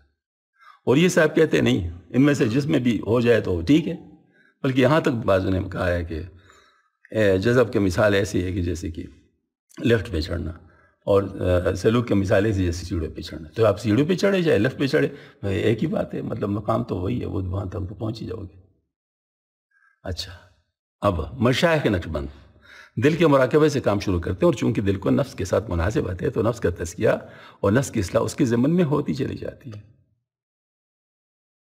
ہاں جی، یعنی اگر آپ کا دل کو اللہ سے محبت سے بھریں گے تو نفس کا خود بخود تزکیہ ہوتا چلا جائے گا، یہ ستھرا ہوتا چلا جائے گا، اس کے اندر گندگی، انانیت، تکبر، یہ چیزیں نکلتی چلی جائیں گی۔ اس کو ہمارے بزرگوں نے الفاظ میں بیان کیا، اندراج النہایہ فی البدایہ، نہایت کہتے ہیں آخر کو اور بدایت کہتے ہیں ابتدا کو، کہ دیکھو ابتدا میں محنت کرتے ہیں مگر اس میں انتہائی نعمت بھی انسان کو ملنی شروع ہو جاتی ہے، یا یوں کہتے ہیں کہ انفسی سیر میں افاقی سیر خود بخود ہو جاتی ہے۔ انفسی کہتے ہیں عالم عمر کے لطائف کو، چونکہ اندر سے وابستہ ہے تو یہ انفسی سیر ہے، اس میں جو عالم خلق کی جو سیر ہے وہ خود بخود ہو جاتی ہے۔ تو کسی نے کہہ دیا اندراج النہایہ فی البدایہ، اور کسی نے کہہ دیا کہ سیر انفسی کے زمن میں سیر افاقی خود بخود ہو جائے۔ اس سے کیا مراد ہے؟ آپ اپنے عالم عمر کے لطائف کو نور سے منور کریں، عالم خلق کے لطائف خود بخود منور ہوتے چلے جائیں گے۔ تو اس کو سیر انفسی کہا اور اس کو سیر افاقی۔ اب یہ الفاظ کہیں لے کے ہوئے کہ بھائی سیر انفسی کے ضمن میں سیر افاقی ہو جاتا ہے، ہوتی ہے تو پریشان ہونے کی ضرورت نہیں، اس کا سمجھنا اب آسان ہو گیا کہ سیر انفسی کیا ہے اور سیر افاقی، یہ کلام ختم ہو گیا۔ اب تھوڑا سا غور فرمائے کہ اس میں کیا مطلب بات ہے، یعنی مطلب کون کون سی چیزوں کو نظر انداز کر دیا گیا اور کس طریقے سے مطلب ایک غلطی کو جسٹیفائی کرنے کی کوشش کی گئی۔ اب میں اگر کہوں کہ حضرت کے اس پورے مکتوب نمبر 287 کو ایک طرف کر دو اور یہ سٹیٹمنٹ کر دو، تو میں اس روشنی میں کم از کم میں کہہ سکتا ہوں، کوئی میرے ساتھ اتفاق کرے یا نہ کرے، میں کہہ سکتا ہوں کہ یہ حضرت کی بات کو غلط قرار دینے کا طریقہ ہے، اس کی نیت ہے باقاعدہ کہ حضرت نے غلط کہا ہے۔ اور اتنی بڑی جرت ایک نقشبندی شیخ کو کیسے ہو سکتی ہے جو اپنے سلسلے کے اتنے بڑے شیخ کے ساتھ اس طرح گستاخی سے پیش آ جائے؟ پھر ہمیں غصہ نہیں آئے گا؟ یہ کوئی مطلب طریقہ تو نہیں ہے۔ خدا کے بندو ذرا تھوڑا سا غور کر لو، آپ کہہ کیا رہے ہیں؟ حضرت کیا فرما رہے ہیں اور آپ کیا کہہ رہے ہیں؟ تو یہ طریقہ بالکل غلط ہے۔ مطلب کم از کم احساس کرنا چاہیے۔ وہ کہتے ہیں چلو اگر نہیں کر رہے ہو تو خاموش ہو جاؤ، خاموش ہو جاؤ، مطلب ظاہر خاموشی بھی ایک مجبوری ہے، لیکن یہ ہے بات کہ مطلب اس کے مقابلے میں اپنے شیخ کے مقابلے مجدد صاحب رحمۃ اللہ، تمام نقشبندی بزرگوں کے جتنے بھی نقشبندی سب کے شیخ ہیں، تو اپنے شیخ کے مقابلے میں بات کرنا یہ کیسے ہو سکتا ہے؟ اب حضرت رحمۃ اللہ نے مکتوب نمبر 287 میں دونوں کی ضرورت کی طرف اشارہ کیا، ملاحظہ فرمائیے۔ وہ چونکہ طریقہ عالیہ نقشبندیہ میں جذب سلوک پر مقدم ہے، یعنی یہاں جذب پہلے ہوتا ہے، سلوک بعد میں طے کرایا جاتا ہے، اس لیے اس طریقے کے منصوبوں کو جو سلوک کے دولت سے مشرف نہیں ہوئے ان کو اس قسم کا خیال اور وہم بہت زیادہ لاحق ہو جاتا ہے۔ ان میں ایک جمعہ جس کو مقام جذبہ میں منقلب احوال حاصل ہو جاتے ہیں اور ایک حال سے دوسرے حال کی طرف چلے جاتے ہیں، وہ یہ سمجھتے ہیں کہ سلوک کی منازل قطع ہو گئیں اور سیر اللہ کے راستے طے ہو گئے، ان تبدیلیوں سے اپنے آپ کو مرزوب صالح خیال کر بیٹھے ہیں۔ اس لیے فطور و دل میں آئے کہ جذب و سلوک کے بیان میں دونوں کام کے فرق کے بارے میں کچھ فکر لے، نیز وہ خاصیتیں بھی لکھی جائے جو ایک کو دوسرے سے ممتاز کرتی ہے۔ پس حضرت رحمۃ اللہ علیہ نے ان حضرات کو اس مکتوب شریف میں واضح تنبیہ فرمائی ہے کہ عام طور پر نقشبندی طریقہ جذب و سلوک دونوں کے طے کرنے کا نام ہے، البتہ اس میں جذب پہلے حاصل کیا جاتا ہے اور سلوک بعد میں طے، الا کہ کوئی محبوبین میں سے ہو۔ محبوبین کے لیے کوئی طریقہ ہم نہیں بتاتے، وہ اللہ پاک کا کام۔ جو اللہ کا محبوب ہے ان کو اللہ تعالیٰ مفت میں دے دے، تم کیا کر سکتے؟ وہ کچھ بھی نہ کرے، مفت میں دے دے۔ جیسے میں مثال دے، موسیٰ علیہ السلام تشریف لے گئے وہ آگ کے لیے، جس سے پیغمبر ہی مل گئی، تو وہ تو مطلب ظاہر ہے وہ تو اللہ تعالیٰ کا اپنا نظام ہے، جس کو جو دینا چاہے وہ دے دے۔ محبوبین کے لیے کوئی قانون نہیں، لیکن حضرت نے ان کے بارے میں فرمایا باوجود اس کے کہ ان کے لیے کوئی قانون نہیں ہے، لیکن اگر وہ بھی مجاہدہ اور اجازت کر لے تو ان کا کام جلدی ہو جاتا ہے۔ یہ بھی مکتوب نمبر 86 میں ہے۔ تو محبوبین کا معاملہ الگ ہے، اس کے بارے میں ہم کچھ نہیں کہتے۔ اللہ تعالیٰ ان کے ساتھ ان کا اپنا نظام ہے، اللہ تعالیٰ چلاتا ہے، وہی مطلب جو ہے نا وہ سب کچھ دیتا ہے۔ جذب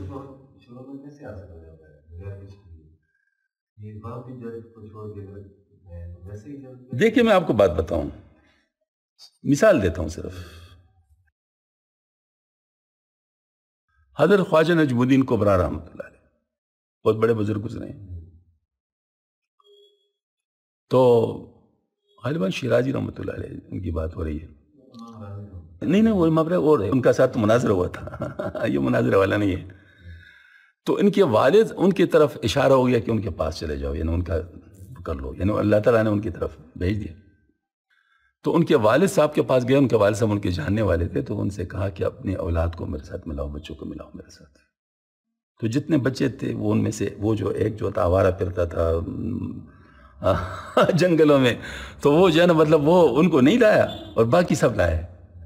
تو حضرت نے ان کو دیکھا، انہوں نے کہا آپ سب نہیں لائے، کوئی رہ گیا ہے. انہوں نے کہا حضرت ایک رہ گیا، اس کا آپ کیا کریں گے، وہ تو کسی کام کا نہیں ہے. انہوں نے کہا ملا تو لینا، ملا تو لیں. تو انہوں نے بلایا ان کو کہ آ جاؤ. جب آئے تو انہوں نے دور سے جب حضرت کو دیکھا تو انہوں نے شعر پڑھا کہ آپ سب کے اوپر توجہ کرنے والے کچھ جو ہمارے طرف بھی کر دیں. تو حضرت نے فرمایا توجہ میں کر، توجہ میں کر. اور ان کے والد کیا فرمایا بس یہ مجھے دے دو، مجھے یہ چاہیے. چلو اب بتاؤ یہ کیا چیز ہے؟ یہ جذب ہے. سمجھ میں آ گئی نا بات؟ تو پہلے سے ان کو جذب حاصل تھا، لیکن اللہ پاک نے اس کو رستہ دینے کے لیے شیخ خود بھیج دیا. جی کسی شیخ کے پاس پہنچا دینا اللہ تعالیٰ کا. جی بے شک. کہیں اور جاؤ اللہ کہیں پہنچا دیں اس کو. یہ جذب ہی ہے. اصل میں آپ کو بتاؤں جذب اور کسب کے اندر فرق کیا ہے، وہ ذرا تھوڑا سا میں عرض کرتا ہوں. بلکہ یوں کہہ سکتا ہوں کہ جذب بھی دو قسم کا ہے نا. یعنی ایک ہوتا ہے جذب کسبی اور ایک جذب وہابی ہے نا، وہ بتاؤ. اب جذب تو بہرحال ہمیں پتہ ہے کہ وہ اللہ پاک ہی کھینچتے اس کو، لیکن آپ کچھ ایسے عمل، بلکہ اس کا میرے خیال میں گزر گیا، حضرت نے اس کے بارے میں ارشاد فرمایا ہے کہ بعض چیزوں کے لیے ذرائع بن جاتے ہیں. جیسے سنت بھی ایک ذریعہ ہے کہ سنت پہ عمل کریں گے تو اس کے ذریعے سے بھی اللہ تعالیٰ کھینچ دیتے ہیں، لیکن وہ بھی ایک ذریعہ ہے. تو یہ بھی جذب کسبی ہو گیا. حضرت نے مطلب جانا اس کو کہ یہ بھی جذب کسبی ہو گیا. اس طرح اور جو اسباب ہے، ان اسباب کو اختیار کرنے سے جو جذب حاصل ہوتا ہے یہ جذب کسبی ہے. لیکن جس کو پیدائشی طور پر اللہ تعالیٰ پہلے سے نصیب فرما دیں اور بعد میں لوگوں کے ان کے پاس پہنچا دیں، یعنی راستہ دکھانے کے لیے، وہ محبوبین ہیں. یعنی اس کو ہم مجذوب بعد میں کہیں گے، محبوب پہلے کہیں گے. مجذوب بعد میں کہیں گے، محبوب پہلے کہیں. تو محبوب جس کو پہلے کہا گیا، ان کا طریقہ یہ کہ ان کو جذب خود بخود حاصل ہوگا، پہلے ان کے لیے راستہ اللہ تعالیٰ بنائے گا. ٹھیک ہے نا. ان کو بھی بعد میں سے لطف کرایا جائے گا. اگر ان سے کام لینا ہوا تو، نہیں لینا ہوا تو بس اسی پہ رکھ دیں گے. مطلب ظاہر ہے اسے اللہ تعالیٰ کو بعض لوگوں سے مختلف کام لیتے ہیں، تو بعض سے مخلوق کی ہدایت کا کام نہیں لیتے تو ان کو تو ضرورت ہی نہیں ہوگی. لیکن جن سے بھی مخلوق کی ہدایت کا کام لینا ہوگا تو ان کو پھر سلوک کی طرف لگا دیتے ہیں.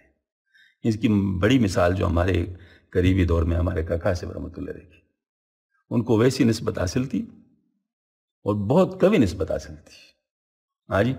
لیکن یہ والی بات کہ یہاں تک کہ حضرت پہ اوپر یہ ایک وحشت تھی کہ لوگوں کو اپنے ساتھ نہیں چھوڑتے تھے. تو لوگوں کے دلوں میں اللہ نے محبت ڈال دی. اب لوگ آنے لگے. تو حضرت نے پہلے یہ کر دیا، لنگر بند کر دیا. لنگر بند کرنے کے بعد پھر اس کے بعد لوگوں نے ان کو دینا شروع کیا کھانا پینا، جو محلے ادھر ادھر تھے. تو اس کے بعد پھر یہ ہے کہ حضرت نے ان کو بھی کہہ دیا اگر میرے ساتھ تعلق رکھتے ہو تو ان کو کچھ نہ دو. تو اس کے بعد لوگ جو ہے نا وہ اپنے ساتھ کھانے پینے کی چیزیں لے آئیں، یعنی پکانے والے سارے نظام بھی لے آئیں. اب جب لائے تو حضرت نے اپنے خادموں سے کہا کہ ان کو توڑ دو، ان کے گڑے توڑ دو، ان کے دیگچے توڑ دو. توڑوا دیا گیا. انہوں نے کہا اچھا ٹھیک ہے ہم مر جائیں گے ادھر، بس ٹھیک ہے ہم جائیں گے. تو حضرت نے پھر فرمایا کہ اب کیا کروں، میں نے تو اپنے آپ کو بچانا چاہے، لیکن اگر اللہ تعالیٰ مجھے مبتلا کرنا چاہتے ہیں تو چلو ٹھیک ہے اب صحیح ہے. پھر انہوں نے فرمایا اچھا ٹھیک ہے ان کے لنگر بولو. اب یہ کیا چیز ہے؟ یہ مطلب وہ چیز ہے. تو پہلے مطلب ظاہر ہے اللہ جل شانہ جن کے لیے اس قسم کا نظام بنا ہے. اب سب سے بڑے مثال پیغمبر ہے. پیغمبر کو مطلب کسی بھی وقت اللہ تعالیٰ ان میں سے منتخب کر سکتے، کسی میں بھی. بعد میں ان کو ساری چیزیں سکھائی جاتی ہیں، لیکن منتخب تو اس وقت ہو جاتے ہیں. اس وقت تو انہوں نے کچھ بھی نہیں کیا ہوتا، لیکن منتخب ہو جاتے. اس کے بعد پھر جو ہے نا مطلب اللہ جل شانہ ان کو راستہ دیتے ہیں اور مختلف چیزیں سکھاتے ہیں. تو یہ بات ہے کہ محبوبین جو ہوتے ہیں ان کا معاملہ الگ ہے، جبکہ جو محبوبین نہیں ہیں محبین ہیں، اور محبین ہونا کوئی معمولی بات نہیں ہے. اس کو لوگ کم کیوں سمجھتے ہیں؟ یہ اسی پر میں نے غزل کی ہے، کیونکہ یہ ایک ایسی چیز ہے واقعی مطلب یعنی کہ جس سے بہت سارے لوگ رک جاتے ہیں، یعنی ہمارے لوگ چاہتے ہیں اس سوچ میں کہ مجھے محبوب کیوں نہیں بنایا گیا، یا میں مرادی کیوں نہیں ہوں، میں مراد کیوں نہیں ہوں، میں مرید کیوں. اس سوچ میں جو پڑ جاتے ہیں ان کو رک جاتے ہیں. تو اس پر میں نے کہا ہے.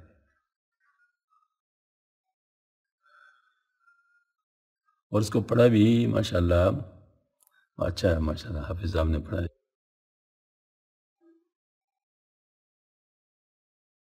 یہ ایک دفعہ میں نے ایک شیخ کے پاس بھیجا، شعر و سلسلوں کے شیخ، تو انہوں نے مجھے کہا کہ میں شاعری سے اتنا اثر نہیں لیتا، لیکن اس نے تو مجھے ہلا دیا یہ تو ابھی تک وجد میں ہوں۔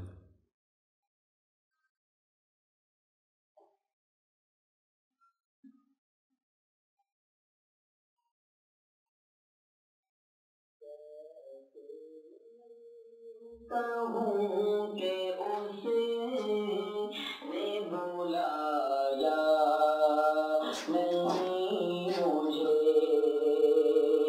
کیسے کہوں کہ اسے نے بلایا نہیں مجھے،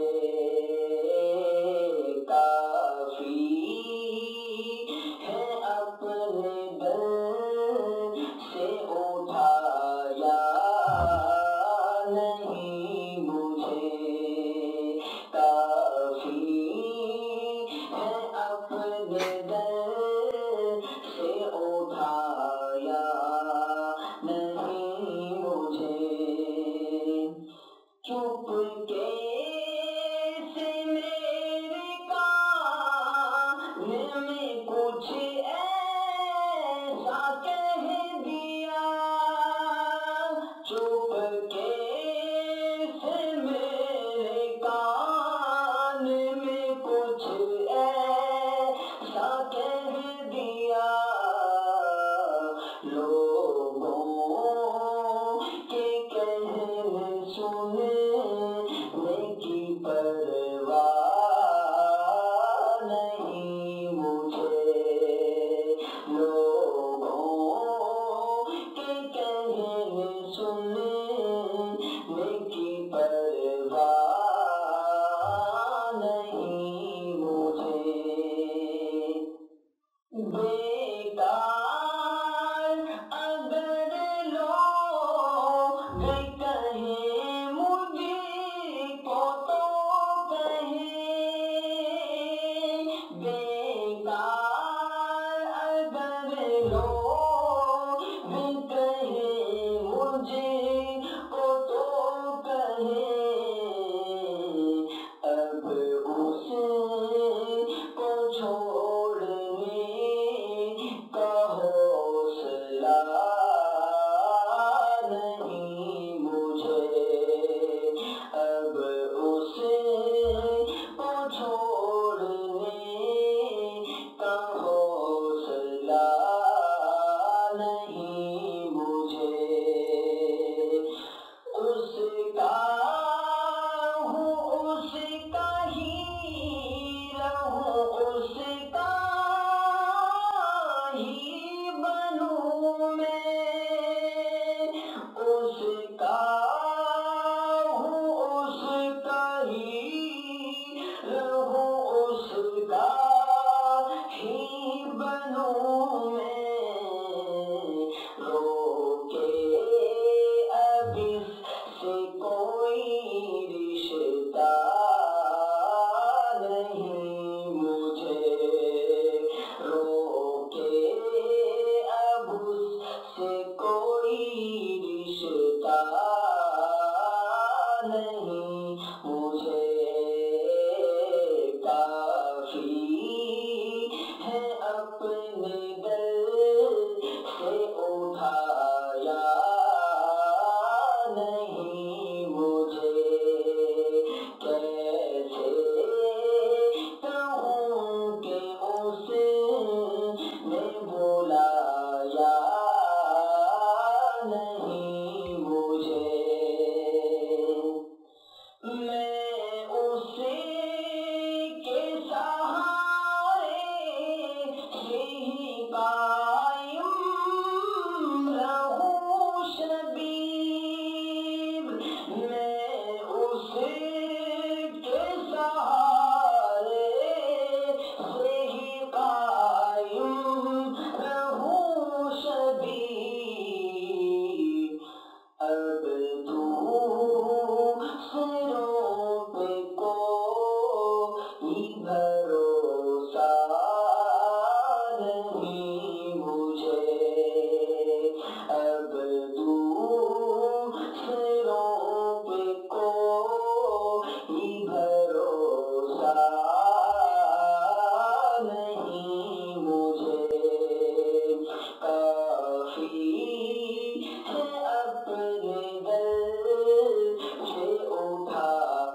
اصل میں یہی بات ہے. یعنی میں عرض کرتا ہوں کہ اگر اللہ تعالیٰ کسی کو مطلب یہ ہے کہ اپنے در سے نہ اٹھائے، مطلب اس اپنی طرف آنے دے، تو اس کو اور کیا چاہیے؟ یہ بذات خود یہ تصور لانا کہ میں ایسا کیوں نہیں، میں ایسا کیوں نہیں، یہ ہاں جی وہ شیطانی سوچ ہے. مطلب شیطان کے ساتھ کیا ہوا تھا؟ اگر شیطان اس وقت اس کو یہ خیال نہ آیا تھا کہ مجھے کیوں نہیں ہے، سمجھ میں آ گئی نا بات؟ یعنی آدم علیہ السلام محبوب تھے نا، اور یہ اس کو محبوب ہونا چاہیے تھا، اس پہ خوش ہونا چاہیے تھا. تو لیکن چونکہ اس نے بھی اپنے آپ کو اس کاتے میں ڈالنا چاہا تو کیا ہوا؟ مردود ہو گیا علیہ السلام. تو یہ عام طور پر نقشبندی طریقہ اور جذب و سلوک دونوں کے طے کرنے کا، البتہ اس میں جذب پہلے حاصل کیا اور سلوک بعد میں، الا کہ کوئی محبوبین میں سے ہو. ان کے لیے اتنی بات تو حضرت نے مکتوب نمبر 9 میں ارشاد فرمائی ہے کہ ان کے لیے بھی جذب کا پہلے ہونا شرط ہے. یعنی شرط ہے، جیسے میں نے کہا تھا کہ الٹا کیا لوگوں نے، یعنی محبوبین کے لیے بھی جذب شرط ہے، جذب کے لیے محبوب ہونا شرط نہیں ہے. جذب کے لیے محبوب ہونا شرط ہے، محبوب کے لیے پہلے جذب ہونا شرط ہے، مطلب یہ والی بات. لیکن آگے ان کی ترتیب اللہ تعالیٰ خود ہی بناتے ہیں، چاہے مجاہدات کے ذریعے سے ان کا سلوک طے کرائے یا مراقبات کے ذریعے سے ہو. تاہم باقی سالکین کے لیے جو مدونہ طریقہ ہے وہ یہ ہے کہ ان کو پہلے جذب کسبی حاصل کروایا جاتا ہے اور بعد میں ان کو سلوک طے کروایا جاتا ہے. آج کل بعض نقشبندی حضرات جو یہ لکھتے ہیں کہ جذب کے ذریعے بھی وصول ہوتے ہیں اور سلوک کے ذریعے بھی. ایک ایسا ہے جیسے لفٹ پر چڑھے، دوسرا جیسے سیڑھی پر چڑھے. یعنی یا تو وہ سارے نقشبندی حضرات کو محبوبین سمجھتے ہیں جس کی غلطی اوپر واضح ہو چکی ہے، یا پھر وہ سلوک سے گویا انکاری ہے اور جذب میں احوال کی تبدیلی کو ہی سلوک کرنا سمجھتے ہیں. یعنی جذب میں جو تلوین ہو رہی ہوتی ہے تو اس کو یہ مقام سمجھ لیتے ہیں، اس لیے غلطی یہاں پر لگتی ہے. اور دونوں سوچ حضرت منجد الفسانی رحمۃ اللہ کے نزدیک غلط ہے. غلطی ہوتی ہے کہ ان کو محبوب سمجھ کے کرے، یا ان کو مطلب محبوب سمجھ کے ان کو جذب کسب حاصل ہوتا ہے تو ہاں ٹھیک، بالکل مطلب غلطی ہوتی ہے. اب سوال نمبر 11 بہت اہم سوال ہے، یہ بہت ساری چیزوں کا انشاءاللہ اسے جواب ہو جائے گا. ہم نے انتہا کو ابتدا میں درج کر لیا کا کیا مطلب ہے؟ یہ مطلب ظاہر ہے اب اس کا جہاں تک لکھنا ہے اس سے تو کوئی انکار نہیں. تقریباً تمام نقشبندی بزرگوں نے، کیونکہ حضرت خواجہ بہاؤالدین نقشبندی رحمۃ اللہ نے فرمایا تو اس کے بعد جتنے بھی ہے سب یہی فرماتے، تو لہٰذا اس میں تو یہ تو کوئی بات نہیں ہے کہ اس سے کوئی انکار کرتا ہو. لیکن اس کا مطلب کیا ہے وہ ذرا تھوڑا سا معلوم کرنا پڑے گا. مکتوب نمبر 287 میں حضرت فرماتے ہیں کہ حضرت خواجہ نقشبند قدس رحمۃ اللہ فرماتے ہیں، ماں نہایت رادر بدایت درج میں کنیم، یعنی ہم نہایت کو بدایت میں درج کرتے ہیں. نقشبندی سلسلے کے بانی حضرت خواجہ نقشبند رحمۃ اللہ کے قول کا مطلب یہ ہے کہ چونکہ نقشبندی سلسلہ جذب سے شروع ہوتا ہے اور سلوک پر ختم ہوتا ہے، جبکہ باقی سلاسل میں پہلے سلوک طے کرایا جاتا ہے، پھر جذب کے ذریعے ان کی تکمیل ہوتی ہے. جذب، اچھا یہ تشریح ہے، تشریح ہمارے بریکٹ میں. اب آگے حضرت کے جذب چونکہ قلبی ہوتے ہیں اور قلب نفس اور روح کے درمیان برزخ ہوتے ہیں، اس کے ایک طرف اگر نفس دوسری طرف روح ہے، لہٰذا نقشبندی سے میں جذب کا کچھ حصہ روحی بھی ہوتا ہے، جذب کا کچھ حصہ روحی بھی ہوتا ہے، اور جو کہ انتہا میں منتہیوں کو حقیقتاً حاصل ہوتا ہے. اس کا اس سلسلے میں ابتدائی میں تعارف کروا دیا جاتا ہے، یعنی کروا دیا جاتا ہے. تو بذات خود یہ کسبی ہو گیا نا، مطلب یعنی کوئی طریقہ اس کے لیے استعمال کروا دیا جاتا ہے جس کا اندراج فرمایا گیا. دوسرے سلاسل کے حضرات کے ہاں اس کا کوئی باقاعدہ طریقہ نہیں ہے. حضرت فرماتے ہیں کوئی باقاعدہ. اس وجہ سے نقشبندی سلسلے میں بعض استعداد والے حضرات اس مقام میں مناظر سلوک طے کے بغیر بھی ارباب سلوک کے مشابہ ایک طرح کے فنا و بقا کو حاصل کر لیتے ہیں. مطلب یہ کہ گویا کہ ظاہری طور پر ایسا مطلب محسوس ہوتا ہے. نقشبندی سلسلے میں نطائف کے دور کا ایک پورا نظام ہے جو دوسرے سلاسل میں اس طرح نہیں ہے. پھر مراقبات کا سلسلہ وغیرہ وغیرہ. حتانوی رحمۃ اللہ نے ایک موقع پر ارشاد فرمایا کہ میں ابتدا میں ہی سالک کو واصل کرا دیتا ہوں. کسی نے کہا ابتدا میں کیسے ہو سکتا ہے؟ فرمایا میں سنت پر لگا دیتا ہوں، اور سنت میں چونکہ جذب ہے لہٰذا اللہ تعالیٰ اسے کھینچ لیتا ہے. جب اللہ نے اس کو کھینچ لے تو بعد میں پہنچا بھی دیتا ہے.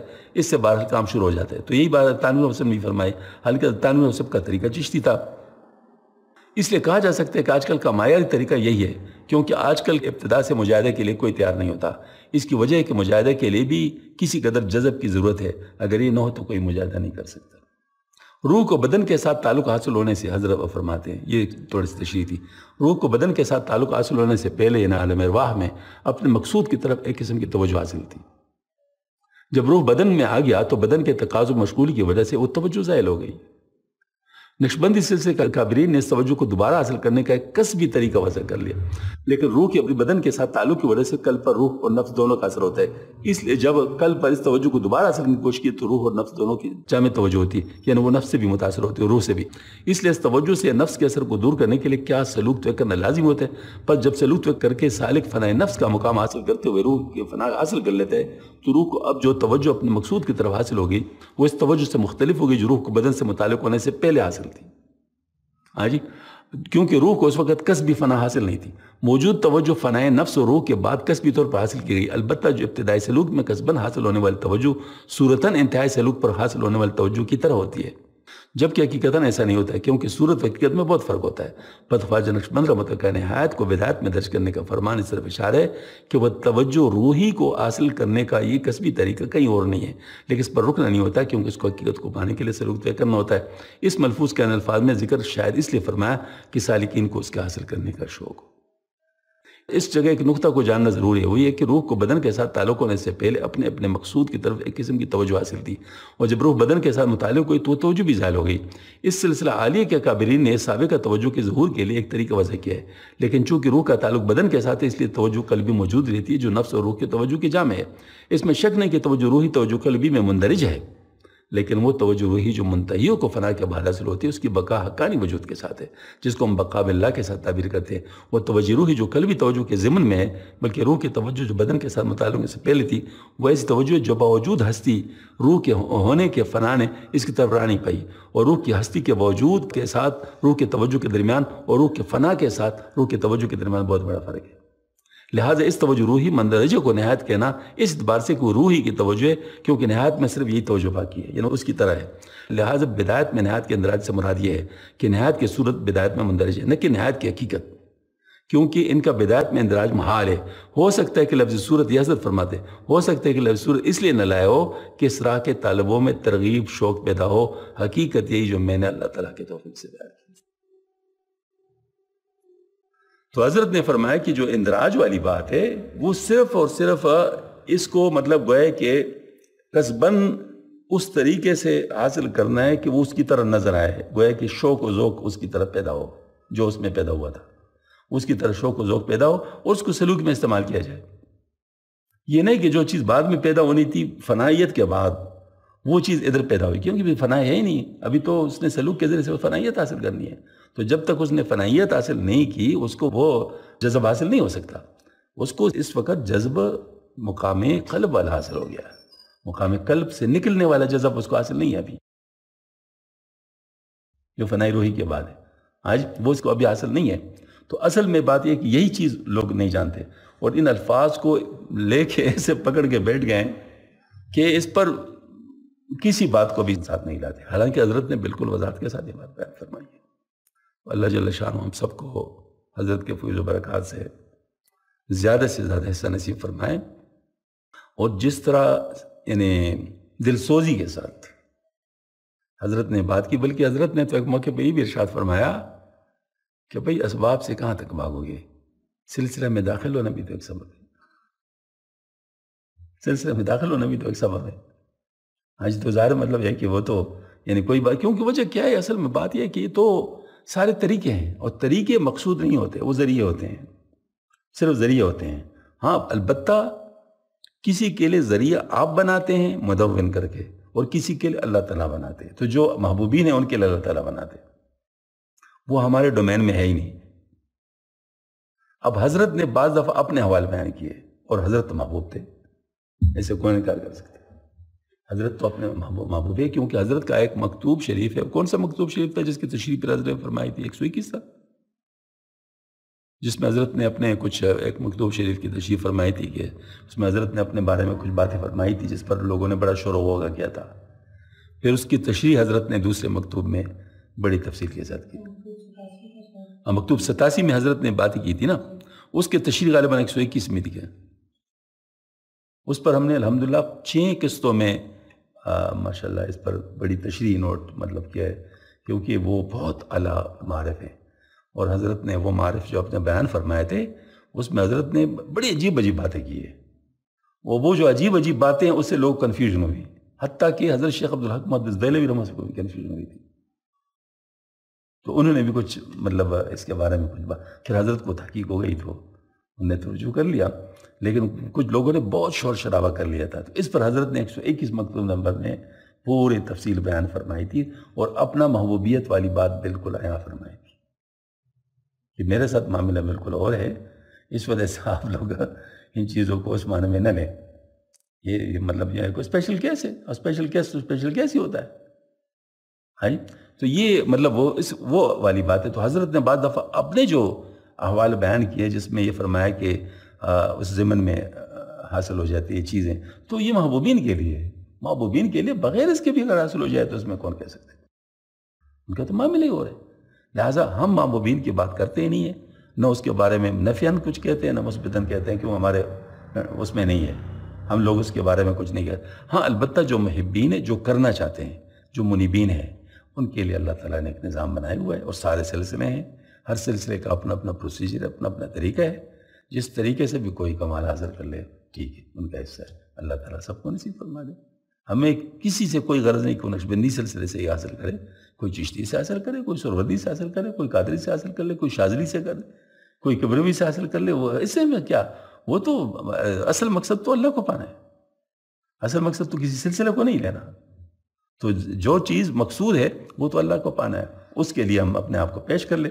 اللہ نے جیسا کسی کو بنایا ہو، اب میں چشتی بزرگ کے ساتھ تھا اور پیور چشتی تھے، یعنی خود ایک رجسٹرار تھے، وہ آئے یونیورسٹی میں، وہ آئے کہ حضرت میں نے خواب دیکھا ہے، خواب میں آپ صلی اللہ علیہ وسلم کی زیارت ہوئی اور آپ صلی اللہ علیہ وسلم نے مجھے ایک چٹ دے دیا، وہ چٹ لے کے میں ایک بہت بڑے پنڈال تھے اس کی طرف چلا گیا، تو وہ پنڈال کافی بڑا تھا، لوگوں نے کہا نہیں آپ آگے جائیں، یہ جگہ آپ کی نہیں، تو کہتے میں اور دوسرا پنڈال ہے وہاں چلا گیا، وہاں پر بھی لوگوں نے مجھے کہا نہیں آپ آگے جائیں، آپ کی جگہ نہیں، تو تیسرے پنڈال پہ گیا تو وہاں پر میں اندر چلا گیا تو کسی نے کہا کہ یہ حضرت خواجہ معین الدین چشتی اجمیر رحمۃ اللہ علیہ کا پنڈال ہے، تو وہاں جب گیا تو درمیان میں آپ بیٹھے ہوئے تھے، تو میں نے آپ کو وہ چٹ دے دیا، آپ نے اس کو پڑھ لیا اور جیب میں رکھ لیا، پھر میں جا گیا، تو ایک اس کا مطلب کیا ہے؟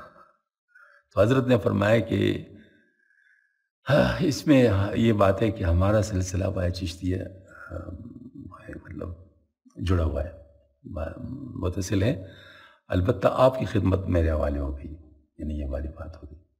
تو اب حضرت نے صاف فرمایا تھا، حضرت کا نسبت بالکل چشتی تھی اور کوئی بھی اس میں وہ نہیں تھا، لیکن جس وقت حضرت نے مجھے فرمایا کہ مجھے پہلے بھی شک تھا کہ آپ کی نسبت نقشبندی ہے اور اب تو بالکل یقین ہو گیا، اور پھر اتنی دعائیں دی کہ وہ دعائیں ابھی میرے دل خوش ہو جاتے ہیں اس سے الحمدللہ، کہ بہت دعائیں دی، تو اب دیکھو ایک چشتی بزرگ کسی کے نقشبندی نسبت پر اتنا خوش ہو رہا ہے، یہی تو اخلاص ہے۔ ہمیں اس سے وہ تو غرض نہیں، اب میرے پاس اگر کوئی آ جائے، کوئی قادری آ جائے تو کیا میں خفا ہوں گا؟ میں تو بہت خوش ہوں گا، کہ ظاہر مطلب ہے کہ اللہ تعالیٰ اس کی خدمت کی توفیق دے رہے، تو ہاں بالکل ٹھیک ہے، صحیح ہے۔ بعض تو یعنی یہ ہمارے جو قادری سلسلے کے بزرگ تھے، یہ ہمارے ڈاکٹر ارشد صاحب کے شیخ تھے، تو درس مولانا صاحب اس کو کہتے تھے، مردان میں تھے، تو ان کے پاس جب گئے بیعت ہونے کے لیے تو انہوں نے ان کو بیعت کر لیا، اور رات کو خواب میں اسی درس مولانا صاحب نے دیکھ کر کہ کاکا صاحب رحمۃ اللہ تشریف لائے، ان کو ہار پہنا دیا، کہ گویا کہ مطلب چونکہ میرا نواز آیا آپ کے پاس تو مطلب یہ ہے کہ وہ انڈورس کر لیا۔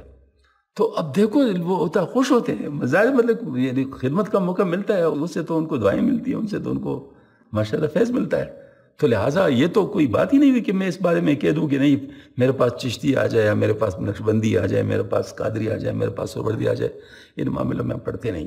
ہاں البتہ ہر سلسلے کے اپنے اپنے افادیت کو مانتے ہیں، ان کے مقامات کو جانتے ہیں، مانتے ہیں کہ ہر سلسلے میں بڑے بڑے اولیاء موجود ہیں، ہاں جی، تو ہم سب کے مطلب سامنے جو ہے نا وہ مطلب ظاہر تسلیم کرتے ہیں، ہم کہتے ہیں یہ ہمارے بڑے، اور الحمدللہ اللہ کا شکر ہے، الحمدللہ ان کے فیض بھی ملتا ہے، تو اللہ تعالیٰ میں نصیب فرمائے۔